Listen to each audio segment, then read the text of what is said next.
Alô, amigos, bem-vindos ao Gente que Fala, sempre ao vivo, de meio-dia a 1 pela Rádio Trianon, AM 740 São Paulo, Rádio Universal, AM 810 Santos. Estamos transmitindo direto do estúdio da Rádio Trianon, através da nossa fanpage, Facebook/programa Gente que Fala. Estamos também na AltV, www.altv.com.br. Estamos na TV Guarulhos, canal 20 UHF, canal 3 da NET, em Guarulhos, tanto AltV quanto TV Guarulhos, 11h30 da noite. Acesse nosso blog, conheça nossos colunistas e colaboradores, gentequefala.com.br. À sua disposição o telefone aqui no estúdio da Rádio Trianon, 3289-3580, e o telefone da nossa produção, 5052-5555.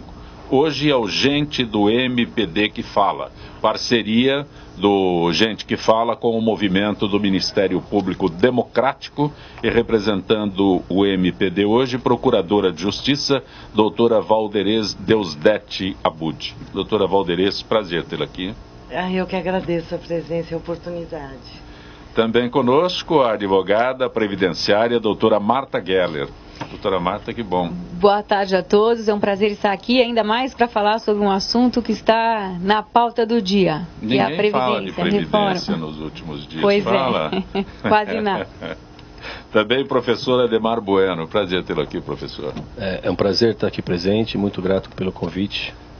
O senhor é coordenador do Laboratório de Inovação, Empreendedorismo e Sustentabilidade da Fundação Getúlio Vargas. Exato, a gente tem um trabalho focado em atividades práticas com alunos de mestrado, de graduação, no sentido de levá-los a enxergar problemas sociais, criar soluções, tecnologias práticas, resolver problemas. É essa a ideia que a gente tem lá, levando em conta a sustentabilidade, principalmente cidadania, que são atividades extracurriculares que a gente oferece. Por isso a sua participação no Instituto Não Aceito Corrupção? Exatamente. Essa semana eu tive a honra de ser convidado, empossado como diretor lá no Instituto Não Aceito Corrupção, onde o meu papel será trabalhar muito com a mobilização de jovens, levar jovens a pensar em como a gente soluciona, cria métodos, tecnologias para a gente encarar os desafios que esse país está colocando para a gente, que é como é que a gente vai virar essa página, e esses jovens é que tem que construir esse futuro. Porque eles estão mais, suscetíveis a este assunto do momento, porque eram mais distantes, não era dessa forma?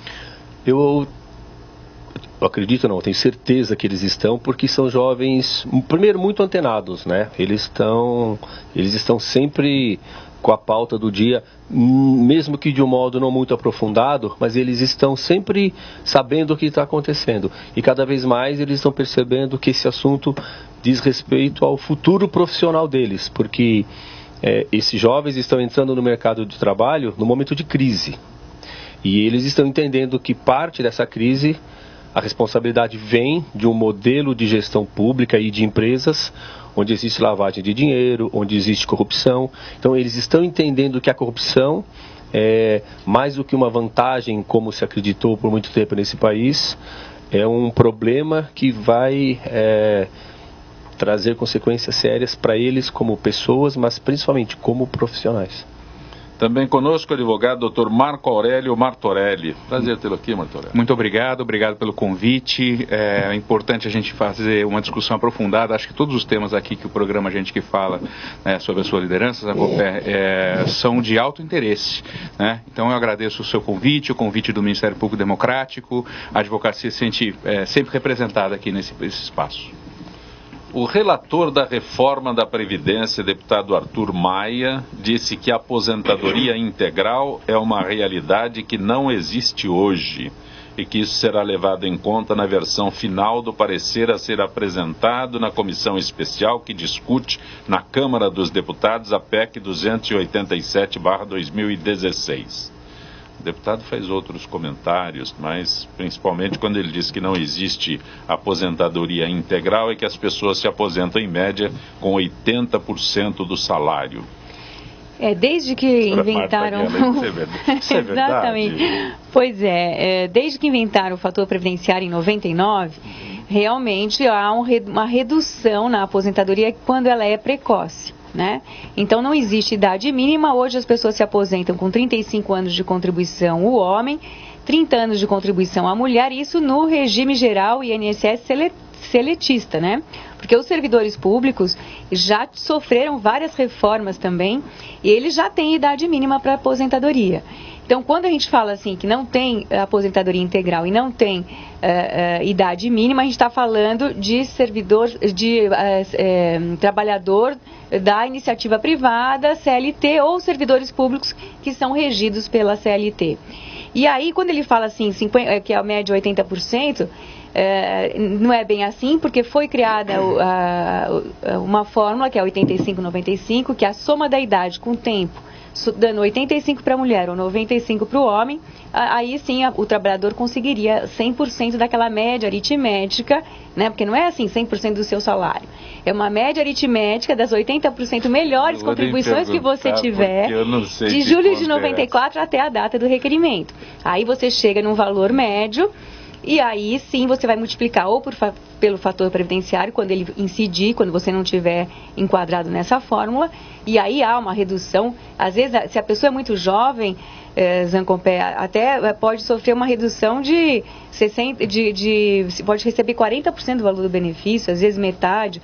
Então já é o fator previdenciário, ele já cumpre esse papel, né? Ele cumpre o papel de retardar a aposentadoria. Evidentemente que em nenhum país do mundo existe sistema que não fixe uma idade mínima. Agora, 65 anos de idade é muito grande, é muito alta essa idade para a nossa realidade. O brasileiro começa a trabalhar com 16 anos. Então, veja só, essa... Hoje não pode mais. Com 16 na condição de aprendiz, pode sim, está na Constituição Federal. Então, o que acontece? A pessoa começa a trabalhar com 16 é assim que é a realidade. Tão grande. Aí, e o que essa regra de transição dessa reforma, como ela está redigida, e eu acredito que não vai passar dessa forma, é que ela penaliza aquele que começou a trabalhar muito cedo. Porque aquele que começou a trabalhar muito cedo pode não ter 50 anos o homem agora, ou 45 sendo mulher, e aí não entraria nessa regra de transição, né? Ficaria integralmente com a lei nova. Isso daí é muito pesado isso, você penalizar quem começou a trabalhar muito cedo e beneficiar aquele que estudou, que teve melhores condições, entrou no mercado de trabalho mais tarde, mas ela tem 45 anos de idade, a mulher, e o homem 50. Então isso eu acredito que já está para ser revisto, esperamos que seja. Agora, eu vou dar uma dica aqui, Zancopé, para as pessoas que querem simular o valor do benefício, porque eu já fiz cálculos e já cheguei à conclusão seguinte: quanto mais nova for a pessoa e sofrendo a incidência do fator previdenciário, o novo cálculo pode ser melhor, hein? Olha aí, cuidado. Cuidado, governo, também com o que você está fazendo. O fator previdenciário já cumpre o seu papel. Então, eu vou dar a dica aqui, é o www, né? anfip.org.br/calculadora. Lá você vai poder simular o valor do seu benefício com as regras que estão aí. Não sei se vão passar, né? É só uma simulação, mas é para você já ver se realmente vai ser melhor ou pior para você. É tudo uma questão matemática. Então, essa corrida que está tendo também nas agências para requerer benefício, tomem cuidado, que vocês podem se arrepender depois. É bom fazer simulação, fazer cálculo. Quem tem o direito adquirido, mesmo que ele não tivesse sido exercido até a mudança, ou depois da mudança, ele está garantido, porque a nossa Constituição Federal, ela garante o direito adquirido. Então, você não precisa sair correndo, requerer o benefício, porque pode até dar um tiro no pé, ele pode até não ser o melhor para você nesse momento. Tem um aspecto também que eu acho que é para ser levado em conta, que o Brasil é um país extremamente desigual, né? Então, você fazer esse tipo de regra, você pega distritos, por exemplo, aqui em São Paulo, como Brasilândia, São Mateus, onde a média de idade, a expectativa de vida, ela não chega nem a 55 anos, né? Então, na cidade de São Paulo, nós estamos falando na metrópole, né? E eu não vou nem chegar no aspecto assim da região norte, das regiões mais pobres do Brasil, Maranhão, Piauí, que sejam, né? Mas assim, isso são dados públicos. Então, assim, quando você põe essa tábula rasa e você faz uma regra, assim, teoricamente igualitária, né? Você tem que levar em consideração também particularidades de pessoas que, enfim, vivem em regiões diferentes, que teriam que ser levadas em consideração quando você faz determinados cálculos, né? Quer dizer, como é que você aplica uma regra de aposentadoria mínima a 65 anos numa região cuja a expectativa de vida é de 50, né? Então, eu acho que ainda tem muito para a gente trabalhar, para a gente construir um sistema nacional, um sistema público nacional, onde você tenha uma regra que ela seja justa e equânime para a maioria da população. Mas aí você me dá licença, Marco. A doutora é especialista, mas oficialmente no Brasil, 16 anos pode trabalhar como menor aprendiz. Mas a gente sabe que 10, 12, 13 anos os meninos estão trabalhando na cana, no Nordeste estão trabalhando na roça, enfim. Mas é inegável também que precisava, não estou dizendo dessa reforma, a anterior, que havia brasileiro que se aposentava com 40 anos, 39 anos, e não há previdência no mundo que se sustente. Por outro lado, Marcos, eu acho que não dá para a lei também, é inegável que a expectativa do povo brasileiro aumentou, é inegável isso, mesmo das regiões mais pobres do Brasil.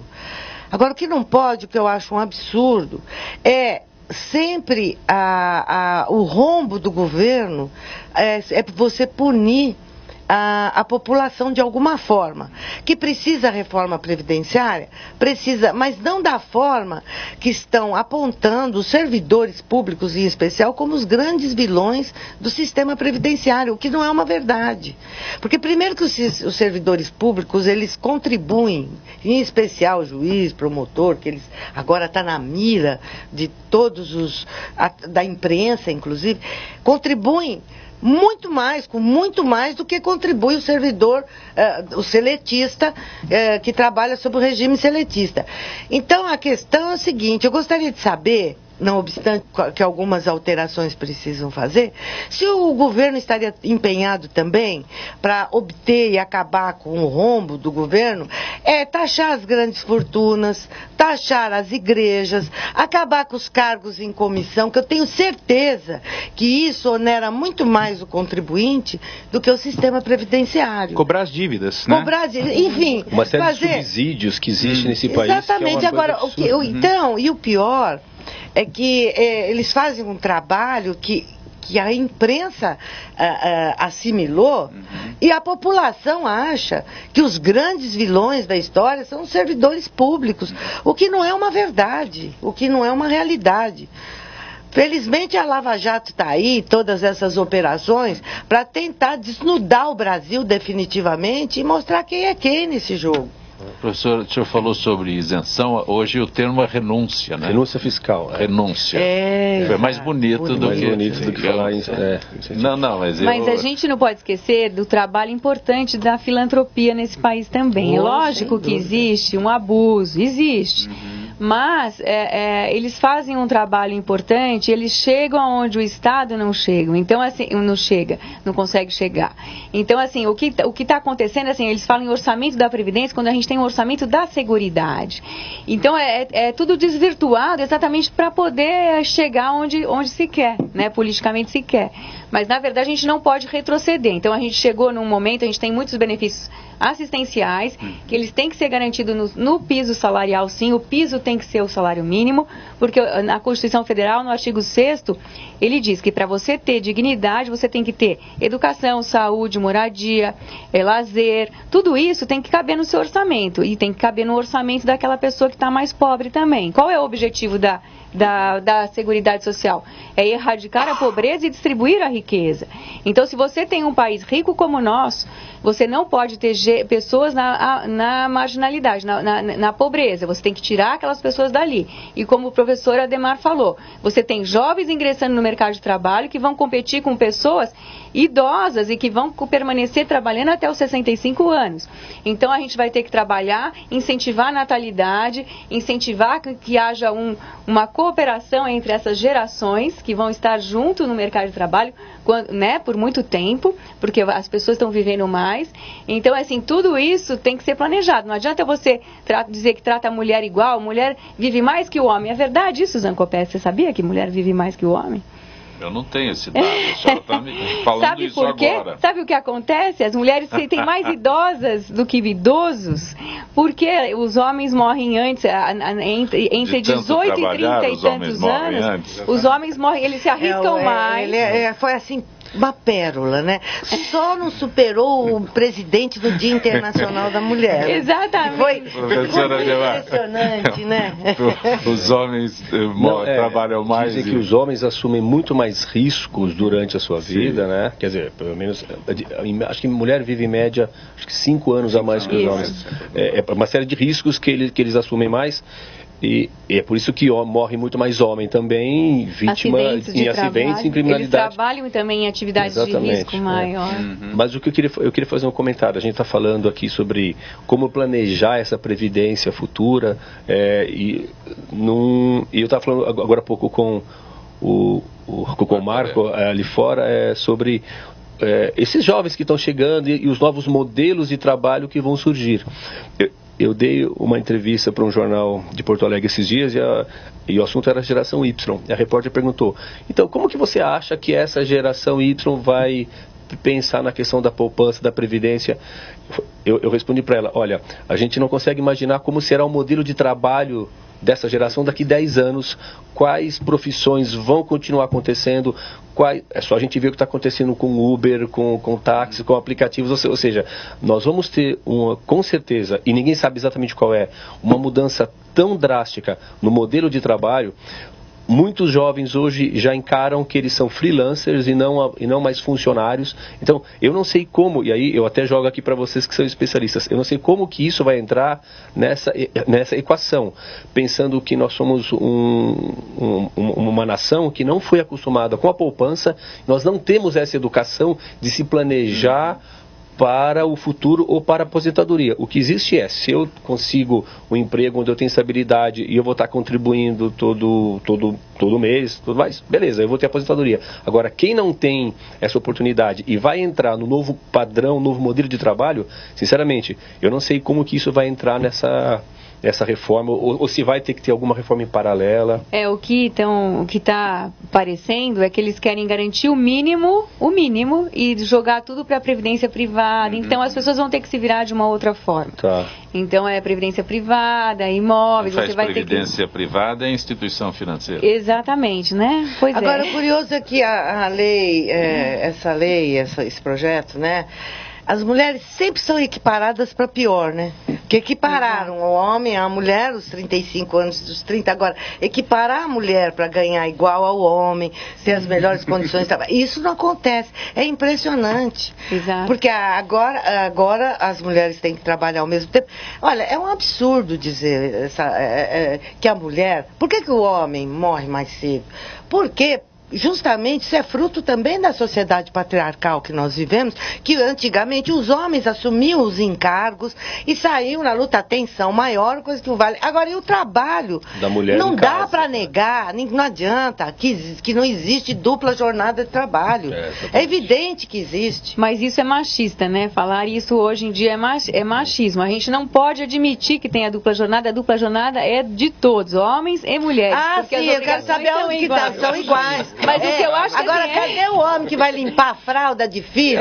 Mas tá é que as mulheres vai ficar acordado. Onde está esse homem exemplo que as mulheres querem? Os caras vão no supermercado, essa geração nova, essa geração nova vai rolar assim dessa forma. É que não adianta a gente ficar falando, especialmente temos nós duas aqui, estamos em minoria, mas somos maioria, assim mesmo. São questões, não adianta você elencar tarefa. Trocar filho, ficou acordado. A tarefa doméstica, ela consome com pequenas coisas que não dá para você ficar falando, eu fiquei olhando se a tarrafa de não sei aonde, é horrível, e você tem que cuidar disso. Não é que tem que cuidar disso, essa é a tradição, essa é a nossa história, e a gente é igualada sempre para pior. É isso que acontece. Eu queria só pegar um gancho, assim, eu sei que a gente tem uma pauta extensa e bastante interessante, mas assim, o assunto é candente e o que o professor Adhemar falou me acendeu uma outra luz. Porque assim. também atinge todos nós. Não, claro. Mas assim, e aí eu me socorro até da sua experiência, doutora Valderez, porque o que acontece?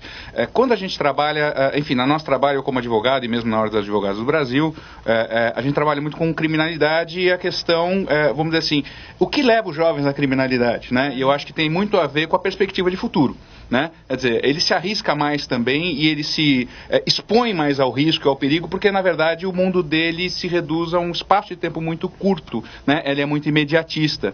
Eu vejo essa falta de perspectiva, essa falta de solidez de apresentar um futuro para um jovem que não sabe o que vai acontecer. Quer dizer, é mais um elemento que você coloca, ele olha para o pai dele, ele olha para a mãe dele, né? E fala, não é essa vida que eu quero para mim, não é isso o desenho do mundo que eu quero. Isso tanto do jovem que está numa universidade de primeira linha, que, enfim, sonha com uma startup, mas se você for, por exemplo, na Fundação Casa, a leitura desses jovens que já são vítimas de enormes violências, ainda estão num ambiente que não estimula eles a pensar no seu presente, quanto mais no seu futuro, ele potencializa. Então, eu acho que assim, a gente está realmente num ponto de virada, onde a gente tem uma necessidade de observar não só ações imediatas, mas essas de longo prazo, como é o caso da aposentadoria. Quer dizer, como é que você gera uma renda, como é que você gera uma vida suficientemente digna e ainda tem tempo e espaço para você planejar o seu futuro. É um desafio que eu não sei como superar. Espero que os laboratórios como esse da Fundação Getúlio Vargas deem luz, porque nós que somos, nós três aqui sim a maioria operadores do direito, nós temos uma dificuldade de fazer uma leitura dessa nova realidade que atenda, vamos dizer assim, os ditames de lei, né? Então, quando nós temos uma situação onde a sociedade reclama uma punição, reclama uma ação mais intensa e repressora do Estado, quem opera com isso sabe que aqueles jovens também, enfim, eles vivem num ambiente onde não tem perspectiva nenhuma, a perspectiva é imediatista. Então, você sair da sua casa, sair com o seu grupo para dar um rolê, para pichar muro ou para fazer qualquer outra coisa, é o que você tem para hoje, né? E cada vez mais esse futuro nebuloso, ele contribui para uma ação que você, enfim, não tem por que eu não fazer isso hoje, porque amanhã eu não sei o que vai acontecer, né? Professor Adhemar, tem como ensinar o brasileiro a se programar? Usar o termo programar, que é mais entendível, né? Fazer um planejamento de vida. Existe, mas... Não será na nossa geração. Não. Eu acho que em algum momento a gente precisa começar. Mas a gente não pode esquecer, né, que a educação, ela começa em casa a partir do momento que a criança nasce. Educação e não instrução. Exatamente. Então, na verdade, assim, os valores, os princípios que a gente possui e poupança... Eu vejo uma atitude muito conectada com o valor, que é uma coisa chamada segurança. Tá? É aquela coisa a segurança contrária do risco, né? Então, uma criança que convive num ambiente onde desde pequeno ele teve contato com segurança, com organização, tudo mais, ele tem uma tendência maior a conseguir se programar. Por isso que filho de rico consegue ficar mais rico ainda. E por isso que filhos de pessoas pobres precisam de um esforço, precisam galgar degraus que vão além da informação que ele recebe. Informação hoje está na internet, você pode acessar, você vai aprender a fazer planilha, fazer orçamento, bancos. Ontem mesmo a gente estava numa reunião, tinha uma representante de uma empresa de cartão de crédito, ela falou, tem um site lá, você entra, você aprende a programar toda a sua vida. Agora, o desejo, né, assim, o ímpeto de você mudar o seu comportamento imediatista, como ele falou, e você falar, poxa, eu vou abrir mão de uma satisfação momentânea e postergar essa realização, isso não é uma coisa tão simples, porque a gente está falando de uma questão emocional. E você mudar um comportamento ligado à emoção de uma pessoa também é possível.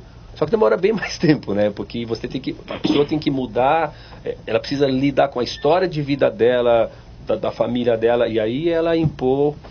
Ela se colocar... que não existe. Mas aí eu acho que tem que ter condutas em vertentes diversas. Por exemplo, você ilustrou com a Fundação Casa, que são menores de baixa renda, né? Eu acho que isso é o que nós estávamos falando de outra forma, é a educação, mas a educação escolar. A escola promover período integral, fazer da escola, o prédio da escola, local de atividades para essa criança não ficar na rua e não ficar sendo envolvida por pichador, por atividades esportivas, aprender um esporte, música, a música, olha, eu vejo alguns, como a doutora mencionou, as atividades filantrópicas fazem muita coisa importante. Então eu vejo às vezes locais que fazem, professores de música preparam meninos pobres, meninas pobres que não têm noção, não tinham a menor noção de nada, já estão tocando em orquestrinhas, aprenderam música. Outros, o brasileiro é talentoso para esporte, aprenderam esporte, enfim, tudo isso a escola podia promover. Existem algumas unidades assim, fora da classe média alta, porque é impagável, né? Mesmo na escola pública, mas são raras. Se isso virasse uma cultura de governo mesmo, de falar, essa é a nossa colaboração, não, o nosso dever de tirar as crianças dessas atividades.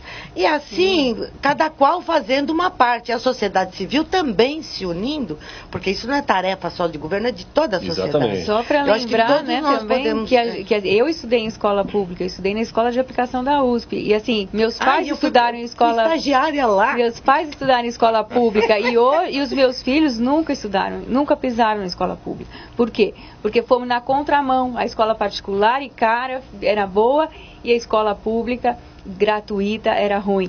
Então a gente tem que inverter essa equação novamente. Mas a escola, a FEUSP, novamente, ela é uma escola que não dá para comparar com as outras escolas públicas, a escola de aplicação da USP. Sim, quando eu estudei lá... Porque eu era aluna da pedagogia da USP, porque eu me formei em pedagogia e tinha que estagiar para fazer aqueles estágios e fui estagiar lá. É outro nível. Embora no passado as escolas públicas fossem escolas por excelência. Isso que eu estou lembrando, que nós temos que inverter essa equação novamente. Então, quer dizer, por isso é isso que a gente está precisando, né?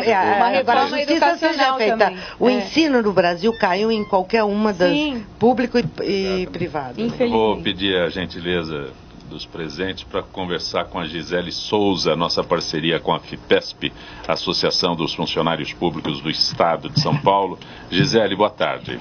Boa tarde, Zancopé, e boa tarde aos debatedores do Gente que Fala. Gisele, é lógico que o assunto, aliás, a gente começou, gente do MPD que fala, abordando exatamente as discussões sobre o regime previdenciário, né? O regime próprio da Previdência Social, e as entidades organizaram a greve geral em todo o país nesta terça-feira, ontem, em repúdio à reforma da Previdência e trabalhista. Como foram as paralisações, como foi a movimentação em São Paulo, Gisele? Então, Zancopé, milhares de trabalhadores foram às ruas desde as primeiras horas de ontem, 15 de março, unidos em uma só voz: não à reforma da Previdência e trabalhista, que retiram direitos sem nenhuma contrapartida a favor daqueles que estão prestes a se aposentar, seja por tempo de serviço, seja por acidente no trabalho ou por doença. O ponto auge das manifestações aconteceu depois das 16 horas, na Avenida Paulista, que ficou completamente tomada pelos trabalhadores. A luta é pela retirada integral da PEC 287/2016, já que muitos itens são inconstitucionais. Gisele, lógico que há divergências entre as reivindicações das entidades, né? E algumas brigam pela manutenção de alguns direitos. É possível citar um deles? Manter a regra atual da aposentadoria voluntária, 60 anos de idade mínima e 35 anos de contribuição se homem, e 55 anos de idade e 30 anos de contribuição se mulher para quem já está no sistema, respeitando a segurança jurídica e o direito adquirido. E quanto aos direitos de professores e trabalhadores por doença incapacitante? Manter a aposentadoria para os professores, diretores de escolas e supervisores de ensino com a regra atual do artigo 40, parágrafo 5º da Constituição Federal, bem como a aposentadoria com valor integral aos que se aposentaram por doença incapacitante, independente de idade mínima, tempo de contribuição ou data de ingresso no serviço público, apenas excluindo a data. E como ficariam as pensões por morte? Manter o direito de receber aposentadoria e pensão por morte por serem direitos distintos, garantidos pela Constituição Federal. Desnecessidade de opção entre um e outro benefício, ofendendo o direito adquirido de percepção e da proteção à família. Manter também em 70% o percentual que ultrapassa o limite do RGPS para o pagamento da pensão mensal, não aceitando a indevida redução para 50%. A regra atual já foi fruto de redutor na Emenda Constitucional 41/2003, pois a pensão era integral de 100%. Os líderes de entidades se comprometeram com as novas manifestações e encontros, inclusive no Congresso, que esse pacote de maldades, até que esse pacote de maldades seja retirado de pauta da COPE. Gisele Souza, agradeço tua gentileza mais uma vez com o nosso Gente que Fala. Uma boa tarde, Gisele. Boa tarde a todos os ouvintes do Gente que Fala, COPE. Meu amigo, minha amiga, sua chance de ficar milionário aumentou. É que a Prefeitura de São Paulo lançou a Nota do Milhão. Todo mês a Prefeitura sorteará o prêmio de R$1 milhão. E para concorrer, o que você precisa fazer é pedir a nota fiscal em prestadores de serviço. Não sabe o que é prestador de serviço? Eu explico. É aquele estabelecimento onde você está pagando o serviço de alguém. Por exemplo, estacionamento, salão de beleza, pet shop, escola de inglês, academia, lava rápido, médico, dentista. Pediu a nota do milhão em prestadores de serviços como esses, você automaticamente estará concorrendo ao prêmio de R$1 milhão. Não importa o valor da nota, qualquer valor está valendo. Quanto mais notas você pedir, maior a chance de ser sorteado e ficar milionário. Todas as informações sobre a Nota do Milhão estão no site notadomilhão.prefeitura.sp.gov.br. Anote. notadomilhão.prefeitura.sp.gov.br. Pede que vale. Para concorrer ao prêmio mensal, você deve se cadastrar e consultar o regulamento no notadomilhão.prefeitura.sp.gov.br. De onde será que vem esse dinheiro para pagar esse prêmio aí mensal? 1 milhão por mês? 1 milhão. Já por é mês. pago. Foi alterada. Foi alterado o sistema, porque o governo, a prefeitura... Já premia 1 milhão por mês? Ela devolve, né? Porque isso é bitributação. E ela devolve para aqueles que pedem nota. Isso sim. Então, agora acumula. Mas agora vai ter um sorteio. Não devolve mais, vai sortear. Tudo e faz vai pagar a previdência, porque você sabe, Zancopé, porque todo o sorteio... existe incidência de um percentual aí. Todas as atividades, né, tem uma incidência de previdência. Vai pagar a previdência, olha lá, mais uma fonte de custeio. Que bom. Que ótimo. Diminui o déficit. A Procuradora de Justiça, doutora Valderez Deusdete, do Ministério Público Democrático, nessa parceria, gente do MPD que fala, advogada previdenciária, doutora Marta Geller, professora Ademar Bueno, da Fundação Getúlio Vargas, o advogado Marco Aurélio Martorelli, participando deste Gente que Fala. Superior Tribunal de Justiça reconheceu a possibilidade de ato de improbidade administrativa em razão da prática de assédio moral, já que este configura desrespeito ao princípio da impessoalidade.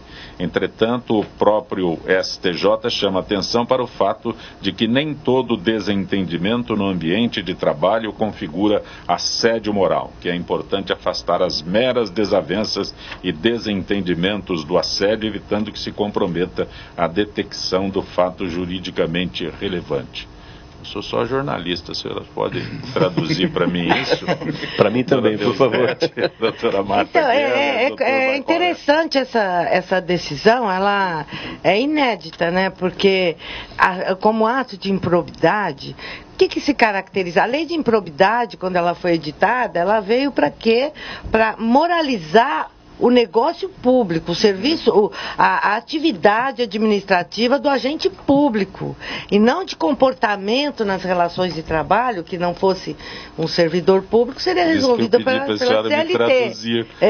Então, a improbidade administrativa, o que passa pela cabeça das pessoas quando ouve esse termo, improbidade? Ele é até muito pesado para os termos da lei, porque a lei de improbidade administrativa, ela não se dirige só ao servidor ímprobo, é aquele que não cumpriu as regras dos contratos ou da legislação em vigor. Então, por exemplo, a moralidade é um dos princípios da finalidade do serviço público, do agente público, é zelar pela moralidade administrativa, zelar pela licitude. Então, tudo isso, muitas vezes, você pratica um ato que não é criminoso, não é ilícito, mas é moralmente inaceitável.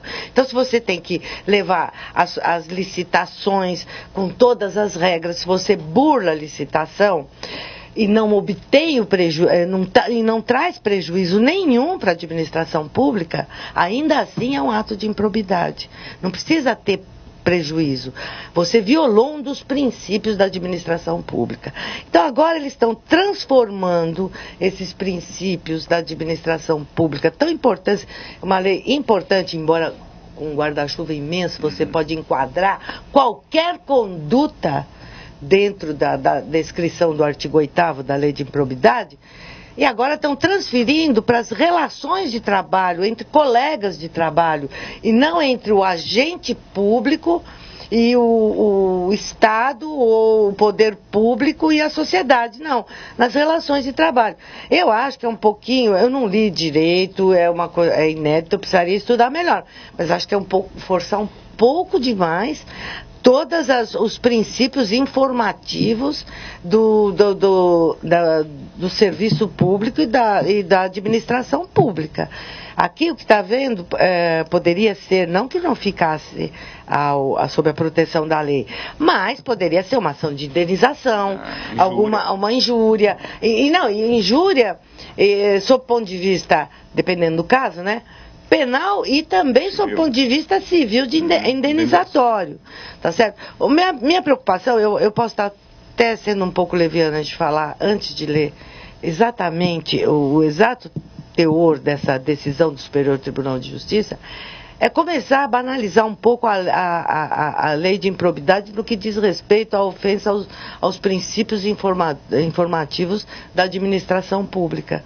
Agora, é sempre bom a gente ver alguma decisão que protege as pessoas que estão sendo ofendidas ou injuriadas em qualquer local que seja.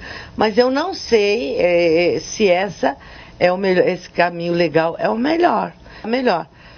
Porque, em princípio, a gente sabe que existem outros mecanismos que você pode coibir essa conduta. Da minha parte, eu fico muito à vontade para criticar esse nível de ativismo. Né? Eu eu tenho absoluta certeza, toda a convicção de que o juiz ele tem por obrigação se ater aos princípios da lei. Poderia o juiz de ofício, com uma maior tranquilidade, configurado, né, constatado o ilícito havido sob a égide de uma outra legislação, abrir um novo processo e fazer a defesa dos interesses dessa pessoa na órbita de um outro processo. Eu acho que assim, ampliar demais o escopo, não só dessa lei como outra, com a boa intenção de tentar proteger o máximo possível o interesse ou o direito supostamente violado, causa não só uma confusão, mas uma grande insegurança. Eu acho assim, independentemente, né, para quem está nos ouvindo, a lei ela tem uma configuração muito específica, e essa especificamente, a lei de improbidade, vamos lembrar de onde ela vem. Então, pegando gancho no que a doutora Valderez fala, dos princípios informativos. Essa lei é de 1992.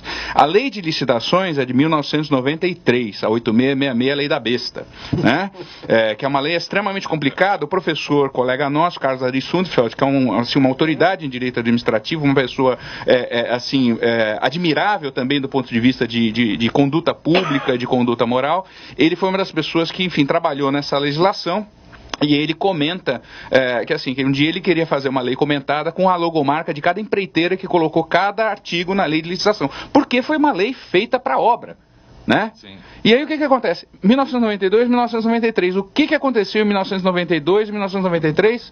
Impeachment do Collor, caçador de marajás. Né? Então o que acontece? Essa legislação toda veio numa esteira de moralizar o negócio público. Então a moralidade administrativa buscada pela lei, a proteção a essa moralidade, ela tem a ver com a realização do negócio público. Eu vou dar um exemplo contrário, o que poderia ter sido feito. Por exemplo, na lei, aqui em São Paulo, no estado de São Paulo, existe uma lei que é a Lei de Defesa do Usuário do Serviço Público. Essa lei é a número 13045, se eu não me engano, que é a legislação do Estado de São Paulo que cria a Lei de Defesa, um Código do Consumidor, focalizado na atividade do servidor público, e que ela cria duas coisas. Ela cria o sistema de ouvidorias, né, que é o hotline, que é o sistema de denúncia, o sistema de reclamação diretamente ligado ao diretor, o dirigente, o chefe da organização, e cria as comissões de ética. A lei anticorrupção, ela também reforça a situação da comissão de ética. Né? Então você tem uma comissão no Estado de São Paulo, por exemplo, a Comissão de Ética Pública. Esse tipo de assunto, ele tem uma natureza própria do relacionamento do servidor com a sua chefia. Né? Mas, doutor Matorelli, que seja... assédio moral já não existe uma lei? Já tem, mas tem a lei civil, tem a lei trabalhista, enfim, aí você abarca tudo isso. Não, agora que a gente está jogando, vamos aproveitar e esticar o conceito da lei para abraçar também a situação do trabalhador nessa situação. Enfim, eu acho um absurdo, eu acho um abuso, né? Ficar estendendo os limites da lei à torto e à direito ou na conveniência do caso concreto. Eu vou fazer o comentário depois. Essa lei não pegou. Enfim, várias pessoas estão nos acompanhando pelo Facebook. Joel Oliveira, Hélio Aldevino, Liliana Buff, do MPB. É do MPB. O Ramon Marambio esteve aqui ele é circense, esteve aqui conosco na sexta-feira. Flávia Helena Carvalho, muitos outros. Aliás, doutora Marta, o Hélio Aldevino já contribui 18 anos para eu me aposentar por idade aos 65. Será que haverá alguma mudança ou existe o direito adquirido?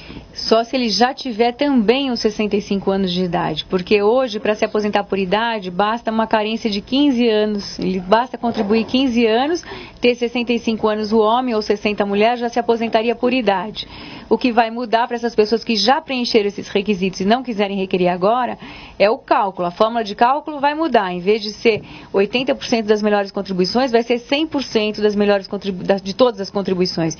Então, se você tiver muitos zeros no período, isso pode diminuir o valor do benefício. Mas você vai ter direito aos dois cálculos. Então, você não precisa correr para requerer. Agora, para ter direito adquirido, é o direito inteirinho. Quer dizer, você teria direito de requerer e não exerceu esse direito.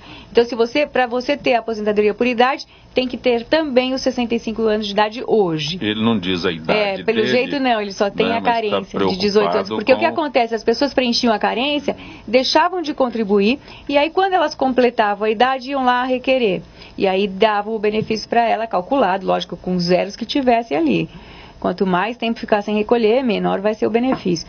Mas aí isso vai mudar sim. Interessante que hoje estava no jornal que o relator pretende aprovar a lei essa reforma da Previdência até o mês que vem. Mas será que é possível com tantas emendas, com tantas... Hoje estava na Folha, eu li na Folha hoje.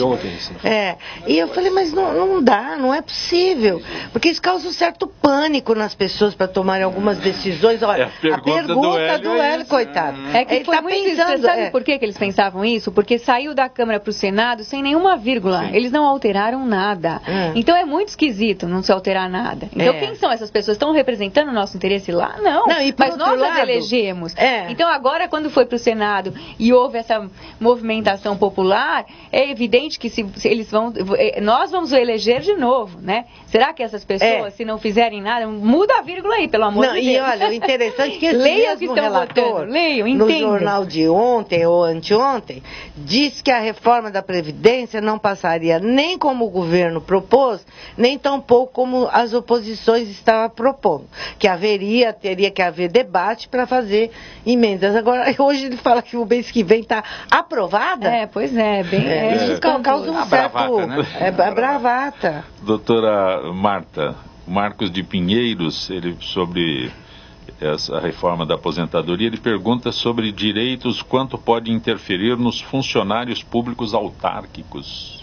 Sim, outro regime. Os funcionários públicos autárquicos, se eles são regime próprio, sim, se eles são seletistas, porque geralmente autarquias são seletistas, eles vão ser atingidos, sim, da mesma forma como os demais trabalhadores seletistas. Autarquico Autarquia, eles contratam das duas formas. Das duas formas. Regime próprio, isso aí. Doutor Marco Aurélio, o Jaime do Jardim Bom Filho, olha, ele pergunta se é ético o presidente do TSE e o ministro do STF almoçarem com seus futuros réus e com frequência. Na área de compliance, que enfim, eu posso até fazer uma propagandazinha assim, eu sou coordenador do curso de Anticorrupção e Compliance da Escola Superior de Advocacia aqui de São Paulo, né, o curso aberto, agora em maio, né, abertos não só a advogados, né, mas para qualquer interessado. Então, o que você tem? Você tem determinadas condutas que uma autoridade pública, que são chamadas as pessoas politicamente expostas, né, elas têm que seguir. A resposta direta é não. Né? Mas assim, como não existe ainda nenhum tipo de normativa, tem-se no Brasil a impressão de que se não está escrito na lei, então eu posso.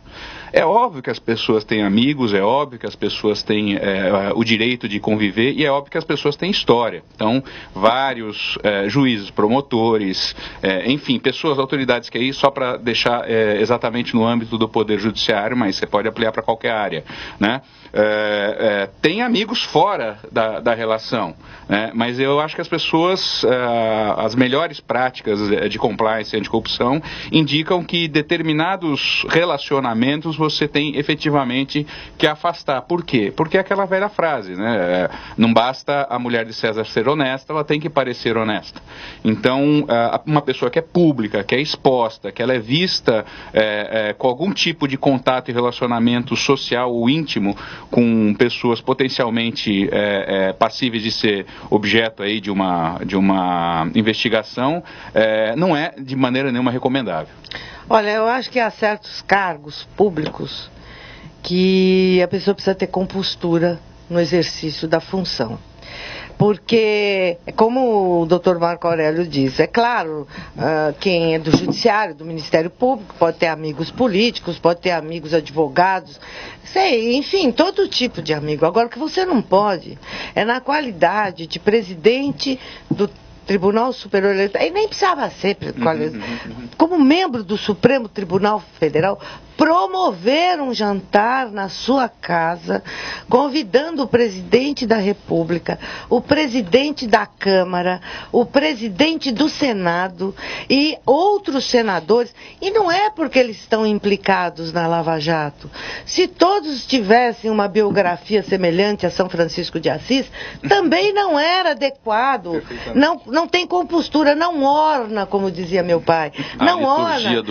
A liturgia do cargo, você pode manter uma excelente relação com o presidente da Câmara, com o presidente da República, até porque é ingênuo quem acha que um cargo de ministro do Supremo é um cargo jurídico. Não é. O Supremo é um tribunal político constitucional. E ele tem que ter essa visão política. Eu não estou tirando, eu não acho que a função, ao menos escrita, está correta. Agora, você precisa ter compostura. Você não pode, como ministro do Supremo, até porque não me preocupa tanto a questão de falar como é que ele vai julgar, como o ouvinte aí falou, como que vai julgar? Ele pode se dar por suspeito e não julgar, falar, não posso julgar porque eu sou muito amigo do fulano e tal. Pode se dar. Mas é que não, ofende a compostura você promover para fazer um grande acordão, inclusive. É isso que dizia o do jornal, quer dizer, o ministro do Supremo, então, olha, Acaba com a imagem do Supremo. Vai ser deputado, presidente da Câmara, advogado, qualquer outra coisa. Eu não acho adequado, não estou aí dizendo que houve qualquer tipo de relacionamento, até porque as coisas espúrias, elas nunca chegam tão claramente para nós assim, né? Então, eu não estou dizendo nada disso, mas eu acho que não combina, não orna. Se os objetivos fossem outros, a reunião não seria tão aberta. Exatamente, está muito claro demais. Mas eu acho que mostrou que determinadas pessoas não se conduzem com a compostura e com a dignidade que o cargo exige. Tem um aspecto que eu acho que vai contribuir muito com o seu raciocínio, na minha visão, que é o seguinte: as pessoas não têm atentado. Por que determinadas pessoas físicas detêm poder, né, numa sociedade democrática onde, enfim, em princípio, rege a igualdade? Na verdade, essas pessoas, elas têm um empréstimo, né? O Estado, né, a sociedade empresta para ela a capacidade de submeter outros ao regime da lei, né? Então, se a lei ela é legítima e ela é constituída de uma forma democrática, alguém tem que impor a vontade social, a vontade majoritária, a vontade legal. Então, o sistema indica a determinadas pessoas que pode ser um poder adquirido por meio de concurso público, de provas e títulos, até por indicação. Eu não vou entrar nesse detalhe, mas assim, determinadas pessoas, elas têm emprestado da sociedade a capacidade de submeter os outros à vontade da lei.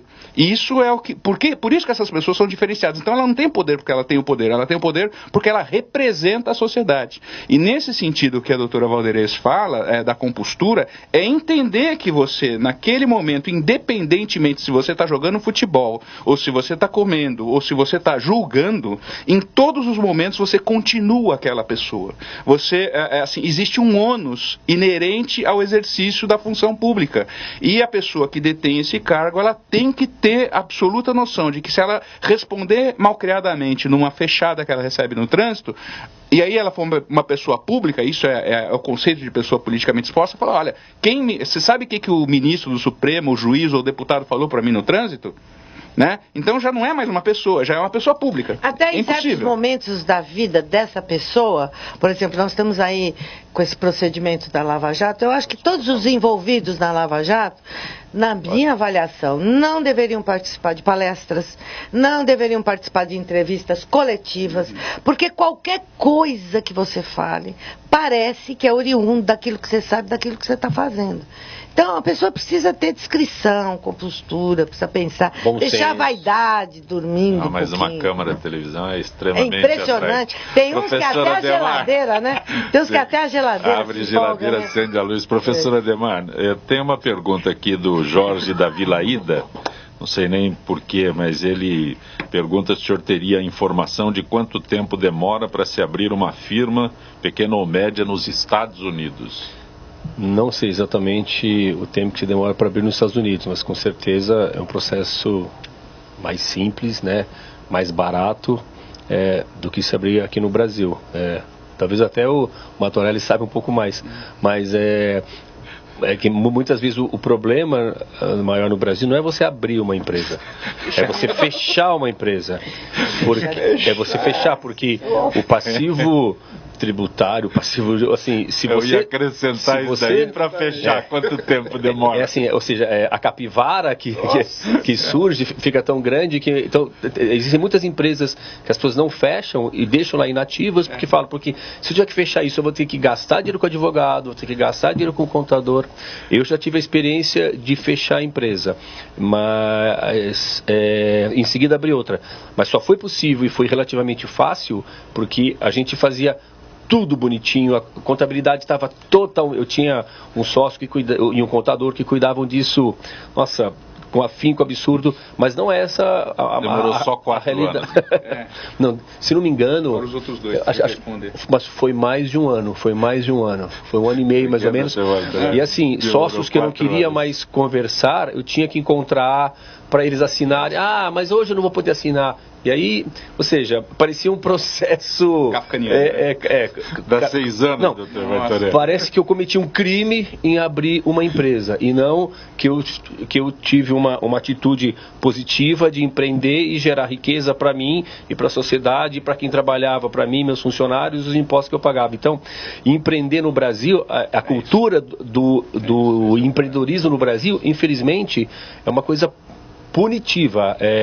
Só quem empreende toma risco, os funcionários não, eu quero todas as garantias possíveis. Poxa, então assim, é uma discussão, talvez até para um outro programa isso, mas a gente precisa começar e aquele carimbo a linha... final, quanto tempo demorou? Foi uns 2 anos.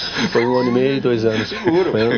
Principalmente porque eu tinha 6 sócios, né? Então, quanto mais possibilidades você Martorelli entendeu, aquele carimbo dos filhos. Não, imagina se nesse correr desse tempo ainda alguém morre. Nossa.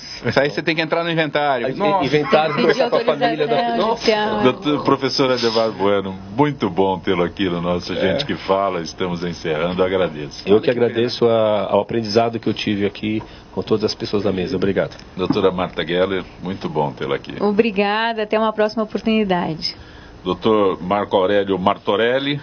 Eu agradeço a oportunidade de vir aqui com vocês, Ancopé. Você promove um debate amplo, aberto, democrático, e por democrático, o Ministério Público Democrático, por incentivar esse encontro, eu fico extremamente feliz e espero que tenha sido tão bom para os ouvintes quanto foi para mim participar. Gente do MPD que Fala é possível graças a esta parceria com o movimento do Ministério Público Democrático, hoje representado pela Procuradora de Justiça, doutora Valderez Deusdete Abud. Olha, em nome do MPD, eu quero agradecer mais uma vez a oportunidade de estar participando deste debate com convidados tão qualificados e sob a liderança do Zancopé, que permite que a conversa flua normalmente e se trate de temas tão candentes de uma forma objetiva, possibilitando aos nossos ouvintes e sobretudo nós do Ministério Público que nos aproximemos ainda mais da sociedade, que é essa a função, a razão final da existência do movimento do Ministério Público Democrático. Muito obrigada pela participação. Doutora Marta Geller, eu reservei 1 minuto só. Essa reforma da Previdência passa do jeito que está? Com certeza não. Não vamos deixar. Os nossos representantes lá no Senado e na Câmara vão lembrar que não se representam. Não precisou nem 1 minuto para responder. Gente que Fala tem a direção geral do jornalista Fausto Camunha, diretora de produção Zenilda Salvato, redação Pedro Esquiavon, produção cultural Ricardo Godoy. Na Rádio Trianon, Benê, Cléo Rodrigues, Neildo Neres, Ricardo Valim e Sérgio Souza. Na direção da TV Guarulhos, Fernando Mauro. Na direção da UTV, Alberto Luquete. Na técnica, James Eduardo, Paulo Afonso e Iago Matsumoto. Estaremos de volta amanhã, meio-dia. Gratos, até lá.